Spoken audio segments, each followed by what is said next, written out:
The member for Ballarat. Thank you, Mr Speaker. My contribution continues on from the member for Solomon's contribution in relation to cancer treatment in his own electorate.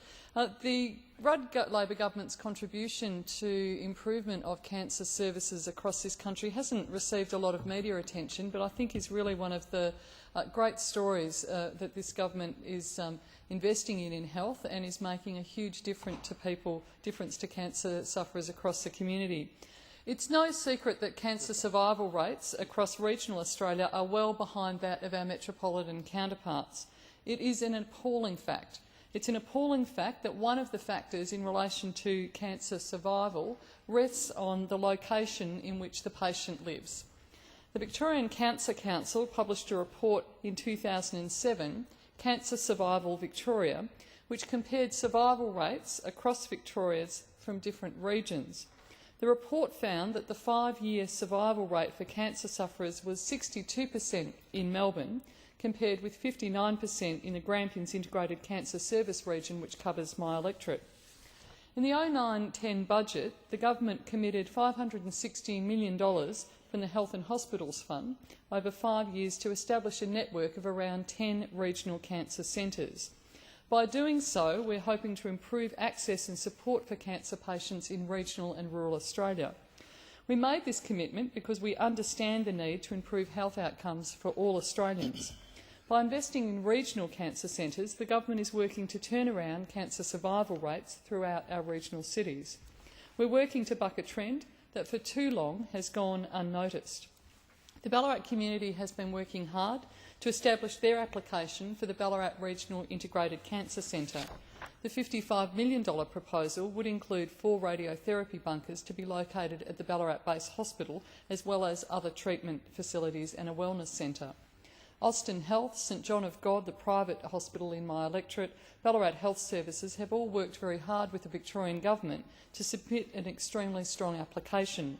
A lot of hard work has been done by the Ballarat Health Services CEO Andrew Rowe and also St John of God Hospital CEO John Fogarty and their staff to achieve such a sound proposal. This proposal has also received tremendous support from my state colleague Karen Overington, who I really do want to commend for her efforts. The people of Ballarat know too well the importance of lobbying for this important project. Since Ballarat announced its bid to establish a regional cancer centre, I've been overwhelmed by the letters of support I've received. I've received over 40 letters, phone calls and emails for this project, and I want to quote quickly from some of those. Jenny has stated, "It's unfair really that people have had to travel to Geelong or elsewhere for their treatment. I hope that you'll be able to get this funding for this valuable asset." Faith from Ballarat said the Ballarat and surrounding community would really benefit from an increase in funding to allow for a new cancer service because, unfortunately, the prevalence of this awful disease is increasing. We've also received a letter of support from the Committee for Ballarat. In their letter, Committee CEO Doug Lloyd noted, "We commend in the strongest possible terms the proposal for the Ballarat Regional Integrated Cancer Centre for adoption by the Commonwealth Government and call on the Government to provide the $55 million necessary for its implementation." The community of Lexton, in the member for Wannan's electorate, has also collected a petition. I've had letters from families in Ararat and in Stawell, also outside of my electorate, all supporting Ballarat to become the hub of cancer treatment services for the Western District of Victoria. It's unfortunate that members of the Liberal Party are posing a threat to this project, funding for this project.